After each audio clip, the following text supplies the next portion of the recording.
వైశ్యులందరూ కూడా 714 గోత్రాల వారు మన వైశ్యస్ ఉండేవారండి. వీరందరూ కూడా అష్టైశ్వర్య భోగభాగ్యాలతో తొలదూతూ ఉండేవారు. మన 714 గోత్రాలు వైశ్యుల వారందరూ కూడాను. ఇప్పుడు మన ఇంట్లో బియ్యం, ధాన్యం, ఒడ్లు ఎలాగైతే ఉంటున్నాయో అప్పట్లో మన వైశ్యులలో కూడా అలాగే సంచులతో ఉండేయండి వజ్ర వైడూర్యాలు, బంగారాలు, డబ్బులు కూడాను. అయితే వీరందరికీ కూడా పెద్దగా పెత్తలు వహిస్తూ ఉండేవారు కుసుమశ్రేష్ఠి కుసుమాంబ దంపతులండి. వీరికి పెళ్ళే 70 సంవత్సరాలు అవుతున్నా వీరికి సంతాన భాగ్యం అనేది కలగలేదు కుసుమశ్రేష్ఠి కుసుమాంబ దంపతులకు. మన వర్ణంలోనే భాస్కరాచార్యులు అని ఋషి గారి దగ్గరకు వెళ్లి, ఏమండి గురువు గారు, మాకు అన్నీ ఉన్నాయండి, మేము అష్టైశ్వర్య భోగభాగ్యాలతో మేము తొలుగుతున్నాము, కానీ మాకు తీరని కోరికంటే ఒకటి ఉండిపోయిందండి. అది ఏమిటి అనగా అంటే, మాకు పెళ్ళే 70 సంవత్సరాలు అవుతున్నా మాకు సంతాన భాగ్యం అనేది కలగలేదండి భాస్కరాచార్యులు గారు, మాకు ఆ సంతాన ప్రాప్తి అనేది ఉందా లేదా గురువు గారు చెప్పండి అంటూ ఉండగా, ఏమండి కుసుమశ్రేష్ఠి గారు, అలనాడు దశరథ మహారాజు గారు కూడా సంతాన భాగ్యం అనేది లేదండి. అయితే వారు పుత్రకామిష్టి యోగం చేశారండి. ఆ యోగం చేసినట్లయితే వారికి రామ లక్ష్మణ భరత శత్రుఘ్నుల సంతానం అనేది కలిగినది. మీరు కూడా అలాగే ఆ పుత్రకామిష్టి యోగం చేసినట్లయితే మీకు తప్పక సంతాన భాగ్యం అనేది కలుగుతుందండి కుసుమశ్రేష్ఠి గారు అంటూ ఉండగా, అవునా గురువు గారు, ఆ పుత్రకామిష్టి యోగం ఎలా చేయాలండి ఏమిటండి అంటూ ఉండగా, 7 రాత్రులు 7 పగళ్ళు కూడా శివనామము తలుస్తూ ఆ పుత్రకామిష్టి యోగం చేయాలండి కుసుమశ్రేష్ఠి గారు అనగా, అలాగే గురువు గారని చెప్పేసని ఆ గౌహతి నది తీరాన స్నానాలయాన్ని ఆచరించి ఎంతో నియమనిష్టలతో 7 రాత్రులు 7 పగళ్ళు కూడా కూర్చుని చోట లేకుండా, లేచిన చోట కూర్చోకుండా, వచ్చిన వారికి లేదనకుండా అన్నదానం, వస్త్రదానం అవన్నీ చేసుకుంటూ శివనామము తలుస్తూ ఆ పుత్రకామిష్టి యోగం మొదలు పెడతారండి కుసుమశ్రేష్ఠి కుసుమాంబ దంపతులు కూడా. శివనామమే నాగానము నా ప్రాణము, శివనామమే నాగానము పరిపరి విధముల ప్రాణాయంది, పరిపరి విధముల ప్రాణాయంది, నీలకంఠ తను బ్రోవగరావా, నీలాంబరిలో నాట్యము చేయ నయన మనోహర నమోనత రాజా, శివనామమే నాగానము ఓంకారమే నా ప్రాణము, శివనామమే నాగానము అంటూ 7 రాత్రులు 7 పగళ్ళు కూడా శివనామం చేస్తూ ఆ పుత్రకామిష్టి యోగం మొదలు పెడతారండి కుసుమశ్రేష్ఠి కుసుమాంబ దంపతులు కూడాను. 7 రాత్రులు 7 పగలు పూర్తిన తదుపరి ఆ యోగంలో పార్వతీ పరమేశ్వరులు ప్రత్యక్షమయ్యి 2 సోతఫలను ప్రసాదిస్తారండి ఆ కుసుమాంబ వారికి. అమ్మ కుసుమాంబ, ఈ సోతఫలను భుజించిన ఎడల మీకు 9 గడియలకి సంతాన భాగ్యం అనేది కలుగుతుందమ్మని చెప్పగా, ఇప్పట్లో మనకు 9 నెలలలో అప్పట్లో వారికి ఆ 9 గడియలు అలాగండి. ఆ సోతఫలను భుజించిన 9 గడియలకి వైశాఖ శుద్ధ దశమి శుక్రవారం నాడు 2 కవల పిల్లలకి జన్మనిస్తుందండి ఆ కుసుమాంబ వారు. ఒక పాప ఒక బాబు అండి. పార్వతీ వారంతో అమ్మాయి జన్మించింది కాబట్టి ఆవిడకి వాసవి అని చెప్పేసి నామకరణం విధిస్తారు. పరమేశ్వరి వరంతో అబ్బాయి జన్మించాడు కాబట్టి ఆయనకి విరూపాక్షుడు అని చెప్పేసి నామకరణం విధిస్తారండి. వారు ఎంతో బుద్ధిమంతులు, విద్యావంతులు, వారు ఎంతో తేజస్సు, ఎంతో అందంగా ఉంటారండి ఆ విరూపాక్షుడు వాసవి కూడాను. అయితే మా అమ్మవారి గోత్రం వచ్చి పెండకల గోత్రం అండి. అమ్మవారి తాతయ్య గారి గోత్రం వచ్చి మిథునుకుల గోత్రం అండి. వీరెంతో అల్లారు ముద్దుగా గహారాభంగా పెరుగుతున్న ఈ విరూపాక్షుడి వాసవి కూడా యుక్త వయసుకు వచ్చేస్తారండి. అన్ని విద్య అన్ని రంగాల్లోనూ కూడా వీరిద్దరు ఆరుతేరిపోయి ఉంటారు, వాసవి విరూపాక్షుడు కూడాను. వీరిదిలా ఉండగా అప్పట్లో 56 రాజ్యాలు పరిపాలిస్తూ ఉండేవాడండి సారంగి యొక్క తనివి మనవుడు విష్ణువర్ధన మహారాజు. రాజమహేంద్రవరంలో ఉండి ఆ 56 రాజ్యాలను కూడా పరిపాలిస్తూ ఉండేవాడండి. అయితే ఆ మహారాజుకి మనోవేదనది ఒకటి ఏర్పడిందండి. మనోవేదన ముందే ఉందని మనోవేదనకి ముందేమీ లేక, ఏమయ్యా మహామంత్రి, నాకేంటో ఒంట్లో అదోలా ఉంటుందయ్యా, ఏం చేయాలి ఏమిటయ్యా అంటూ ఉండగా, మహారాజా మీరు 56 రాజ్యాలు పరిపాలించే చక్రవర్తి అండి, ఒకచోటే కూర్చుండిపోతే మీకు అలాగే అనిపిస్తూ ఉంటుందండి. మనం 56 రాజ్యాలు ఒక్కసారి అలా సందర్శనార్థం చేసుకుంటూ వద్దామండి. మన 56 రాజ్యాలు కూడా చాలా పుణ్యక్షేత్రాలు అయితే ఉన్నాయి, అవన్నీ కూడా ఒకసారి చూసుకొచ్చినట్లయితే మీకు ఆ మనోవేదన అనేది పోతుందండి. అలాగే కూడా మన 56 రాజ్యాలను ఒక్కసారి అలాగా సంచారం చేసుకుంటూ వచ్చినట్టు కూడా ఉంటుందండి అనగా, అలాగేనయ్యా మహామంత్రి అని చెప్పేసి కృష్ణా గోదావరి జలాలయాన్ని ఆచరించి పుణ్యక్షేత్రాలు ఎక్కడైతే ఏవైతే ఉంటాయో అవన్నీ కూడా దర్శనం చేసుకుంటూ ఆ 56 రాజ్యాలన్నీ కూడా ఒక్కసారి అలాగా సంచారం చేసుకుంటూ వస్తున్నాడండి ఆ విష్ణువర్ధన మహారాజు. ఏమయ్యా మహామంత్రి, పెనుగొండలో శ్రీ నగరేశ్వర మహిషాసురమర్దిని ఆలయం ఉందని విన్నానయ్యా. చాలా చారిత్రాత్మకమైన దేవాలయం అంట కదా. ఒక్కసారి ఆ దేవాలయాన్ని కూడా మనం దర్శనం చేసుకుని వద్దామయ్యా మహామంత్రి అంటూ ఉండగా, అలాగే మహారాజా, పెనుగొండ గ్రామం వెళ్లేందుకు అన్ని విధాలా ఏర్పాట్లు చేస్తానండి మహారాజా అంటూ ఉండగా, అలాగేనయ్యా అని చెప్పేసి మన 714 గోత్రాల వారందరూ కూడా మహారాజు గారు నగరేశ్వర స్వామి ఆలయం దర్శనానికి వస్తున్నట్లుగా తెలుసుకుని వీరందరూ ఒక చోట కూర్చొని, ఏమయ్యా ఆ మహారాజు గారిని మనం వేరి కోరి మన గ్రామం రమ్మంటే వస్తాడా? రాడు కదా.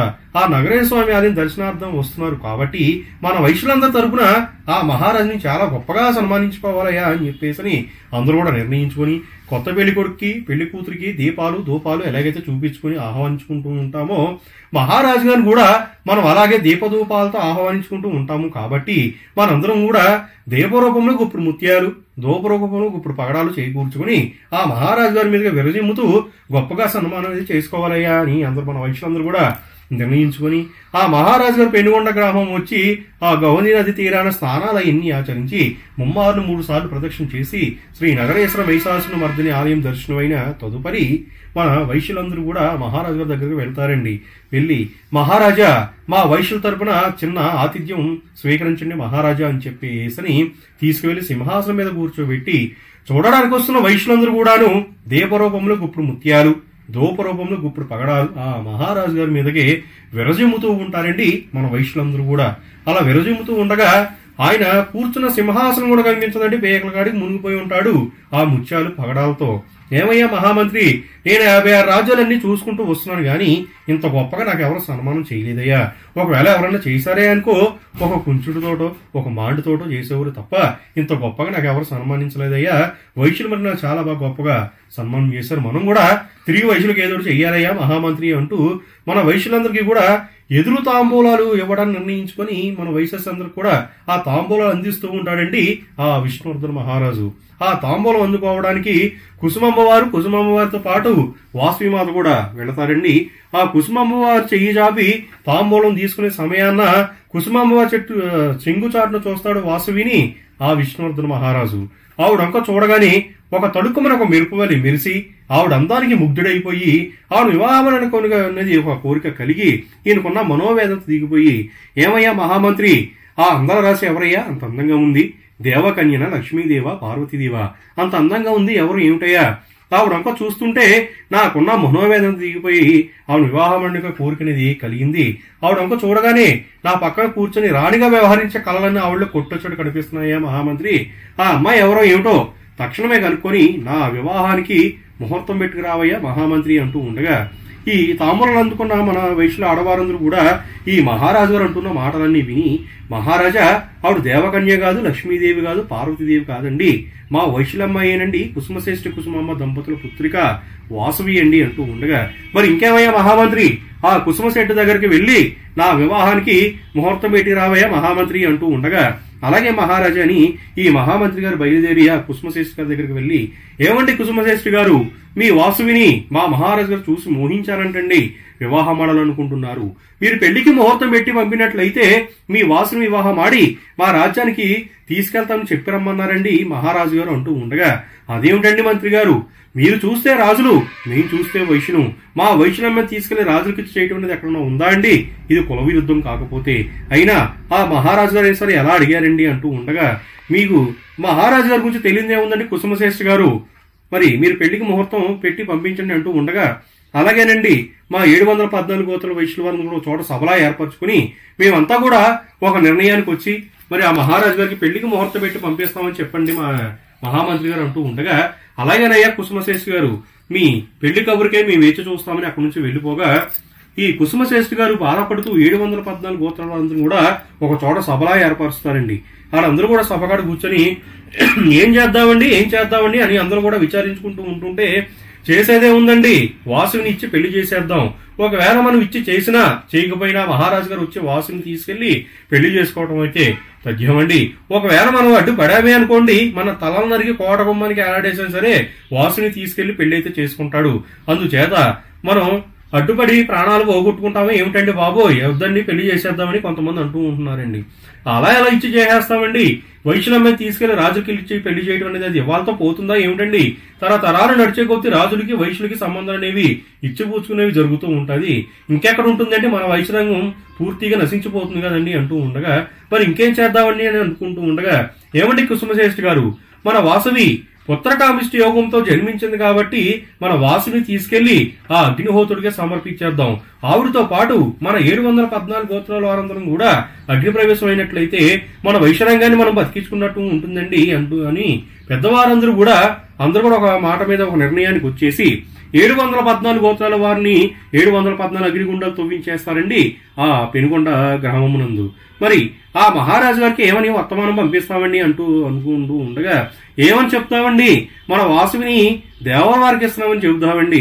అగ్నిహోత్రుని దేవరవారని పిలుస్తారు, మహారాజుని కూడా దేవరవారని పిలుస్తారు. కాబట్టి ఆ మహారాజు పెళ్లి చేయాలన్న పోరాటంతో ఉన్నాడు కాబట్టి దేవరవారంటే నేనే కదా అన్న భ్రమలో అనుకుంటాడండి అని చెప్పేసి కొంతమంది వైశ్యులు వెళ్లి, మహారాజా మేము వైశ్యులమంతా ఒక నిర్ణయానికి వచ్చేసామండి, మా వాసువిని దేవరవారికి ఇవ్వటాన్ని నిర్ణయించుకున్నామండి. మేము మాఘ మాస శుద్ధ విధియ గురువారం నాడు మేము వివాహానికి ముహూర్తం పెట్టామండి. మీరు పెళ్లి కుమారుడై రెడీ అయ్యి రమ్మని చెప్పారండి మా వైశ్యుల పెద్దవారందరూ కూడా అంటూ ఉండగా, ఓహో అలాగా సంతోషమయ్యని దేవరవారండి ఇంకేముంది నేనే కదా మహారాజుని అన్న భ్రమలో ఉండిపోయాడండి ఆ విష్ణువర్ధన మహారాజు. ఈ కుసుమశ్రేష్ఠి కుసుమాంబ దంపతులు కూడా ఇంటికి వెళ్లి విలపిస్తూ ఉంటారండి. కలక కలిగిన సంతానం 70 సంవత్సరాల తరువాత ఎంతో అల్లారు ముద్దుగా గారాభంగా పెంచుకున్న ఈ అందల రాశిని తీసుకువెళ్లి ఆ మంటల్లో ఎలా పడవేయాలి అని చెప్పేసి బాధపడుతూ ఉండగా ఆ వాసవి నాన్నగారు ఒళ్ళో కూర్చోగా ఆయన ఏడుస్తున్న కన్నీరు ఆవిడ కాలు మీద పడి ఆ నాన్నగారు మొహంకి చూసి, ఏ నాన్నగారు మీరు ఎందుకు ఏడుస్తున్నారండి నాన్నగారు, మీ విచారణ కారణం ఏమిటి నాన్నగారు, తెలియాలండి నాన్నగారు అంటూ ఉండగా, నీకేమని వివరించాలమ్మా వాసవి, ఆ దుష్టైన మహారాజు మన గ్రామం వచ్చాడుగా తల్లి, నిన్ను చూసి మోహించాడంటమ్మా, నిన్ను ఇచ్చి వివాహం చేయమని మన వైశ్యులందరూ కూడా బాధిస్తున్నాడు తల్లి. మన వైశ్యుల పెద్దవారందరూ కూడా నేను ఇలా అగ్ని ప్రవేశం చేయించేద్దామని నిర్ణయించారమ్మా. కలక కలిని సంతానం తల్లి ఎంతో అల్లారముద్దుగా గారాభంగా పెంచుకున్నానమ్మా. ఈ అందాల రాశిని తీసుకువెళ్లి ఆ మంటల్లో నేను ఎలా పడవేయాలి తల్లి, నా కడుపును నువ్వు పుట్టకపోయినా నాకు ఈ పుత్రశోకం తప్పేదిగా తల్లి అని బాధపడుతూ, నీ వల్ల మన వైశ్యరంగానికి అపకీర్తి వాటిలాగుందమ్మా వాసవి అని చెప్పేసి ఏడుస్తూ ఉండగా, నాన్నగారు నా వల్ల మీరు ఎటువంటి బాధ అనేది చెందొద్దండి, మన పెద్దవారందరూ నిర్ణయించినట్లుగానే నేను అగ్నిప్రవేశం అయిపోతానండి. నేను అగ్నిప్రవేశమైన 6 గడికి ఆ రాజులో ప్రవేశించి ఆ రాజు నేను చిరాస్మరణం చేస్తాను నాన్నగారు అని చెప్పేసి మన వల్ల మన వైశ్యరాంగానికి ఎన్నటికీ కూడా అపకీర్తి అనేది వాటిల్లదండి నాన్నగారు అని చెప్పేసి పసుపు కుంకుమ రూపంలో వడిగట్టుకుని వైశ్యులందరికీ కూడా పంచుకుంటూ వెళ్తూ ఉండగా, మన వైశ్యులలో ఎవరింట్లో చూసినా గానీ ఒకరికి మించిన ఒకరు అందమైన అమ్మాయిలు ఉన్నారండి మన వైశ్యుల్లో. అవురా నేనంత అందంగా జన్మించబట్టే కదా మహారాజులను చూసి మోహించి వివాహం ఆడాలని చెప్పని కోరికనేది కలిగినది. రేపన్న రోజున ఇంకో మహారాజు వస్తాడు, ఇంకొక అమ్మాయిని చూసి మోహిస్తాడు. నేను ఇవాళ ప్రాణత్యాగం చేసి అగ్ని ప్రవేశం మన వైశ్యరంగాన్ని కాపాడుకున్నట్టుగా రేపొద్దున వారు అలా కాపాడతారా? అవరు కదా. అప్పుడే సార్ మన వైశ్యరంగం అనేది నశించిపోతుంది కదా అని చెప్పేసి పార్వతీ పరమేశ్వరి వరంతో జన్మించింది కాబట్టి అదే ఆ పార్వతీ పరమేశ్వరుని ఒక వరం అడిగి ఆ వరాన్నే మన వైశ్యులకి శాపంగా విధిస్తుందండి ఆ వాసవి మాత. ఏమని వరం అడిగిద్దంటే, మన వైశ్యుల అమ్మాయిలంక చూసి ఎవరో ఇష్టపడకూడదు, అందవికారంతో ఆడపిల్లలు జన్మనివ్వాలి, ఎత్తుపళ్ళు మిరుగుడ్లు నిరదొప్ప చెవులు నలుపు రంగు మరుగుజ్జులు పోలే ఏదో ఒక అభిలక్షణంతో పుట్టాలి మహాపరమేశ్వర అని చెప్పేసి ఆ వరం అనేది తీసుకొని ఆ వరాన్ని మన 714 గోత్రాల వారందరికీ కూడా శాపంగా విధిస్తుందండి ఆ వాసవి మాత. అలా విధించగానే ఈ 714 గోత్రాల వారిని తీసుకొని అగ్నిగుండాల కాడికి వెళ్తూ ఉంటారు. ఆ అగ్నిగుండాల చెంతకు చేరేటప్పటికి, అమ్మ నీకంటే ముందు మేమే గుండాల్లో పడిపోతాం తల్లి, నీకంటే మేము దిగిపోతాం అమ్మ అనుకుంటూ వెళ్లేసరికి ఆ అగ్నిగుండాలంక చూస్తుంటే నక్షత్రాలు తెగరాలు పడినట్టుగా బగబగా మండిపోతున్నాయండి ఆ అగ్నిగుండాలు. ఆ అగ్నిగుండాలంక చూసి ఈ 714 గోత్రాల్లో 612 మంది గోత్రికులు, అమ్మా మేము బతుకుంటే బల్చాగంతిని బతుకుతాం కానీ తల్లి ఈ మంటలో పడి మేము ఆహుతావులేమమ్మా అని చెప్పేసి బేరీ కోట్లు, బుక్తా కోట్లు, కలిగి కోట్లు, టేక్ కోట్లు, పత్తి కోట్లు, లింగదారి కోట్లు అని చెప్పేసి రకరకాల పేర్లు పెట్టుకుని పారిపోతూ ఉంటారండి ఈ 612 మంది గోత్రికుల వారందరూ కూడాను. ఇంకా మిగిలినది 102 గోత్రాల వారండి. ఈ పారిపోతున్న 612 వారు గోత్రికులను చూసి, ఏనాయనా మీరు ఇక్కడ దాకా ఎంతో ధైర్యంతో వచ్చి ఈ మంటలు చూసి పిరికి వారి వలె పారిపోతున్న మీ 612 మంది గోత్రికులందరూ కూడా ఎక్కడ ఉన్నా సరే మీరు వృద్ధులు లేకుండా మీరు పోదురుగాక అని చెప్పేసిన శాపనది ఒకటి విధించి మిగిలిన 102 గోత్రుల వారికి చూసి ఏనైనా మరి మీరైనా అగ్ని ప్రవేశానికి సిద్ధమైనా లేదా మీరు కూడా ఆ వారిలాగా ఏ చెట్టో పొట్టో చూసుకుంటారా అంటూ ఉండగా అమ్మా నీ వెంటే మేము తల్లి నీ వెన్నంటే మేము నడుస్తాం తల్లి అంటూ ఉండగా మీ 102 గోత్రులు ఎప్పటికీ కూడా నేటికి నాటికి అన్నటికీ కూడా అష్టైశ్వర్య భోగభాగ్యాలతో మీరు తొలదూతూ ఉండాలి నాయన అని మన గోత్రులందరికీ కూడా ఒక వరం ఇచ్చి పిల్లవారందరూ మీరు అలా ఉండండి, పెద్దవారందరూ నాతో అగ్ని ప్రవేశానికి రండి. ఎందుకని అంటే మన వైశ్యరంగం అభివృద్ధి చెందుతూ ఉండాలి కాబట్టి మీ పిల్లవారందరూ అలా ఉండిపోండి నాయన అని చెప్పేసి ఈ 102 గోత్రుల వారిని తీసుకుని అగ్ని ప్రవేశం అవుతూ ఉండగా ఈ 102 గోత్రాల వారిలో లాభాల గోత్రం వారికి సంతాన భాగ్యం అనేది కలగదండి. అమ్మ మాది లాభాల గోత్రం తల్లి, మాకు సంతాన భాగ్యం అనేది లేదు, మరి మేము కూడా నీతో అగ్ని ప్రవేశం అవుతున్నాం తల్లి, ఇవాళతో మా గోత్రం నశించిపోతుంది కదా అమ్మ, మా గోత్రం ఎవరి నోట పలకదగా తల్లి అని చెప్పేసి బాధపడుతూ ఉండగా నాయన మీరేమి బాధపడకండి, మన వైశ్యులందరూ కూడా వ్యాపారాల్లో దినదిన అభివృద్ధి చెందుతూ ఉంటారు కాబట్టి అమ్మేటప్పుడే సరే కొనేటప్పుడే సరే లాభము లాభము తలుస్తూ ఉండాలి, లాభాల గోత్రము లాభము 2-3 లాభము 2-3 అంటారే తప్ప 1-2-3 అని మన వయసులు గడించరండి. అలా బతుకుందండి ఆ లాభాల గోత్రం. ఇంకా ఉన్నది 101 గోత్రుల వారేనండి.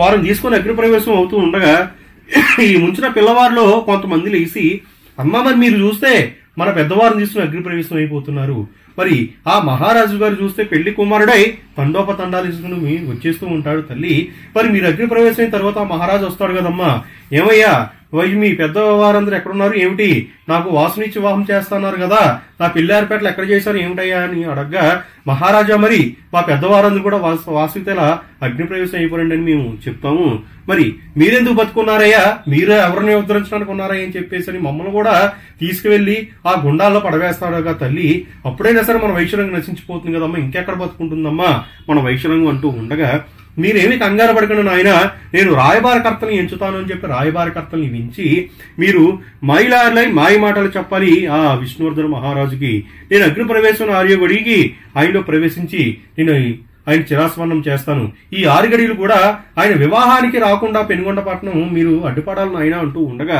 అమ్మ మరి నీ మాట శిరసా వహించి అలాగే వెళ్తాం తల్లి, మరి ఆ మహారాజు గారి దగ్గరికి వెళ్ళి అబద్ధం చెప్పాలంటే ఒక ఇదితో కూడుకున్న పనమ్మ, మరి మేము చెప్పేది అబద్ధం అన్న విషయం ఆ మహారాజు గారు తెలిసిందంటే అక్కడే మమ్మల్ని కత్తితో చిరాస్మరణం చేసేస్తాడు తల్లి, మరి మా భవిష్యత్తు ఏమిటమ్మా అంటూ ఉండగా మీకేం కావాలో కోరండి నాయన, కోరినంత ధనము పొలము బంగారం ఇస్తాము అంటూ ఉండగా అమ్మ పొలం ధనం బంగారం ఇస్తావు తల్లి, దొంగలు పడతారు దోచుకుపోతారమ్మా, మాకు అలా వద్దు తల్లి, నీ ప్రతిభని తీసుకుని మన వయసులో ఎంతమంది అయితే ఉంటారో అంతమందికి వెళ్తూ ఉంటామమ్మా, మీ ఇంటి ఆడపిల్లవలే ఆదరించి మీ ఇంటి ఆడపిల్లకి ఏ అయితే లాంఛనాలు ఇచ్చి పంపిస్తారో ఆ యొక్క లాంఛనాలన్నీ కూడా మా యొక్క మైలార్లకు ఇచ్చి పంపించమని మాకు ఒక్క వరమీ తల్లి అని మా కోరిక కోరగా ఆ 101 గోత్రుల పిల్లవారందరూ కూడా అమ్మవారు చెబుతూ ఉంటారండి. మన వైశ్యరంగం నిలబడడానికి ప్రాణత్యాగులు చేసి రాయబారకర్తలుగా వెళ్తున్నారు ఈ యొక్క మైలార్లు.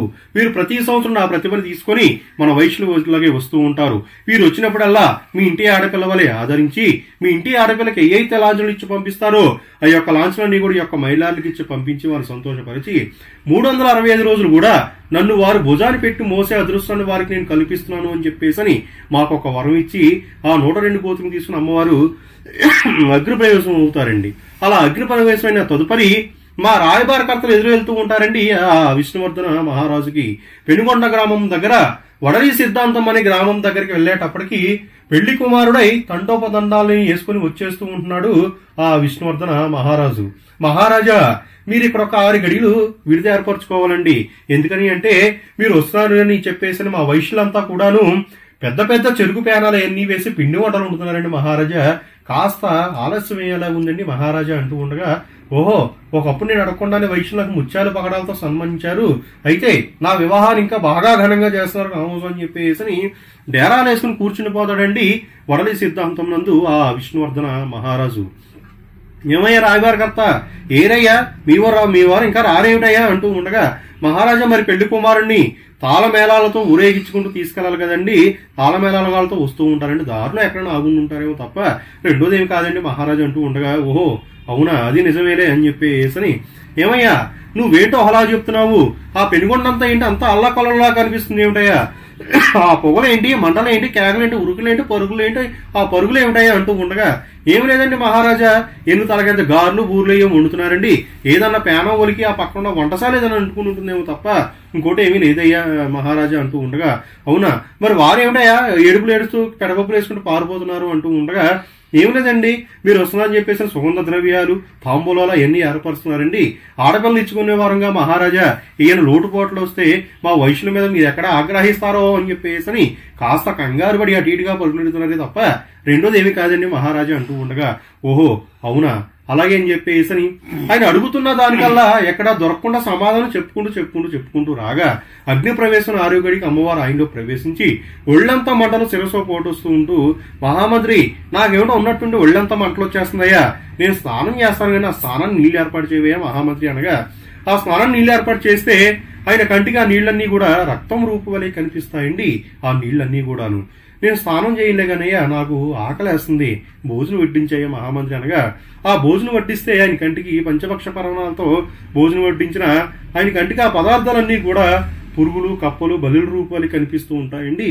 ఆ భోజన పదార్థాలన్నీ కూడా నాకు భోజనం కూడా సహించట్లేదు కానయ్యా, నేను తాంబూలం వేసుకుంటాను, తాంబూలం అందించాయా అని అడగగా, ఆ తాంబూలం అందేవుగానే పక్షి రూపు వలె ఎగిరిపోతుందండి ఆ తాంబూలం. ఇంకా ఇదేం దానికేం సహించవమ్మా. అగ్ని ప్రవేశమైన ఆరుగడికి అమ్మవారు ఆయనలో ప్రవేశించి ఒళ్లంతా మంటలు శిరసో పోటు ఉండి తలకాయ 16 ఒక్కలుగా పగిలి రక్తం కక్కుని చనిపోతాడండి ఆ విష్ణువర్ధనుడు. ఆ వడలి సిద్ధాంతం అనే గ్రామం నందు అమ్మవారి దిగిన గుండంలోనే ఒక శిలారూపంగాను వెలిసి 102 కోతిట్లు మగవారందరూ కూడా లింగ రూపంగాను, ఆడవారందరూ కూడా పాదమట్ట రూపంలో వెలిసి నేటికి నాటికి ఎప్పటికీ కూడా శ్రీ వాసవి కన్యకా పరమేశ్వరి అమ్మవారి పూజలు అత్యంత వైభవంగా జరుగుతున్నాయండి ఆ పెనుగొండ క్షేత్రం నందు. కొన్ని అక్షంతలు అక్కడ వేసి కొన్ని నెత్తి మీద వేసుకున్నాము.